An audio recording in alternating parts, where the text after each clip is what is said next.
নিবেদন রইল যে যেখানে বসে আছেন মহাপ্রভু এলেন, পদকর্তা বর্ণনা করলেন, শ্রী গৌরাঙ্গ প্রেমের ঠাকুর, প্রেম বিলাতে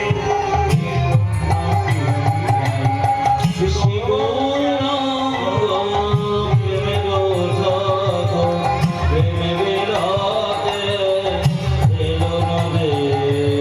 শ্রী গৌরাঙ্গ প্রেমের ঠাকুর, প্রেম বিলাতে এলো শ্রী গৌরাঙ্গ প্রেমের ঠাকুর, প্রেম বিলাতে এলো রে। রাধা প্রেমে পরাতনু, রাধা প্রেমে পরাতনু, রাধা প্রেমে পরাতনু, রাধা প্রেমে পরাতনু, অন্তরিজা শ্যামরাই রায়। রাধা প্রেমে পরাতনু, অন্তরিজা রাধা প্রেমে পরাতনু, অন্তরিজা শ্যামরাই রায়। রাধা প্রেমে পরাতনু, অন্তরিজা শ্যামরায়। শ্রী গৌরাঙ্গ প্রেমের ঠাকুর, প্রেম বিলাতে এলো রে।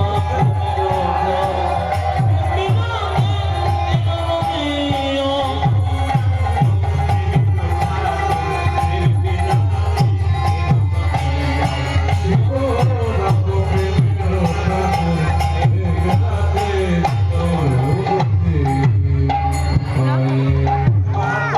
যে জন গোবিন্দ ভজে সে পাপী নরকেতে মজে। শুনে নিন, যারা গুরুমন্ত্র নিয়েছেন তাদের জন্য বলবো, মায়েরা দীক্ষা যখন নেন নাই তখন আপনি যারা যারা যারা দীক্ষা নেন নাই, যতই মন্দিরে আপেল কলা নিয়ে যান, ভগবান একটাও গ্রহণ করবে না। দীক্ষা না নিলে আপনি কীর্তন করতে পারেন, আপনি হরিনাম শুনতে পারেন, আপনি হরিনামে নাচতে পারেন, কিন্তু দীক্ষা না নিলে আপনি গোবিন্দকে সেবা দেবার কোনো অধিকার পাবেন না। যতদিন আপেল কলা নিয়ে যাবেন একটাও গোবিন্দ গ্রহণ করবে না। কেন?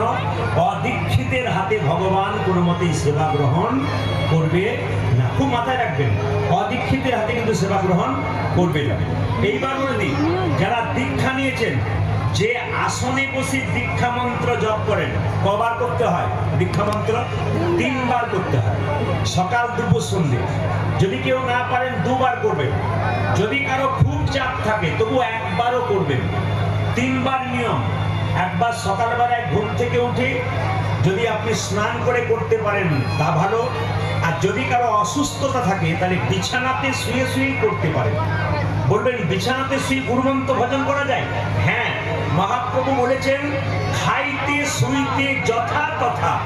মহাপ্রভু বাণী, খাইতে শুইতে যথা তথা সব জায়গাতে আপনি গুরুমন্ত্র জপ করতে পারেন। কিন্তু মাথায় রাখবেন, যারা মালা জপ করছেন, মালা জপ কিন্তু রাস্তায় যেতে যেতে হবে না।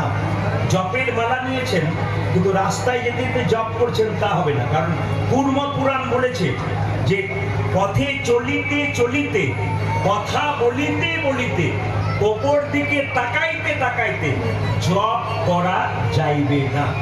জপ যদি করতে হয় একটা জায়গাতে চুপচাপ বসে জপ করতে হবে। মায়েরা মাথায় রাখবেন, জপের জায়গা হচ্ছে খুব শান্তির জায়গা, ওখানে কেউ কোনো কথা বলবে না, কিচ্ছু না, সেখানে আপনাকে জপ করতে হবে।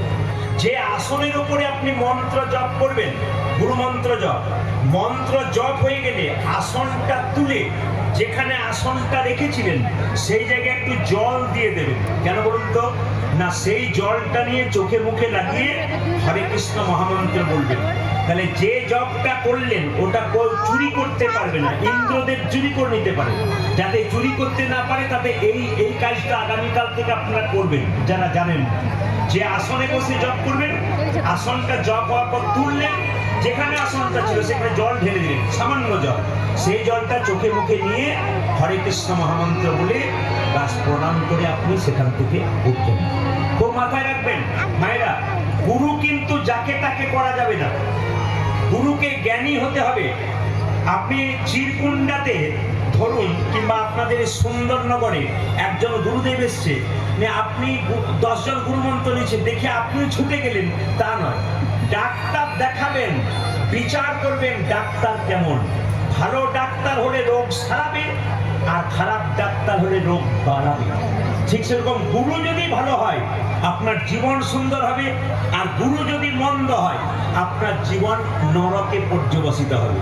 অজ্ঞান তিমিরান্ধস্য, তার মানে কি, গুরু তার জ্ঞানের আলো দিয়ে আপনার অজ্ঞানতা দূর করবে। তা গুরুর যদি নিজেরই জ্ঞান না থাকে তাহলে আপনার অজ্ঞানতা দূর করবে কি করে? ওই জন্য গুরুকে জ্ঞানী হতে হবে। ব্রজে একটা কথা আছে, পানি পিও ছানকে আর গুরু করো জানকে। জল খাবে ছেনে আর গুরু করবে জেনে।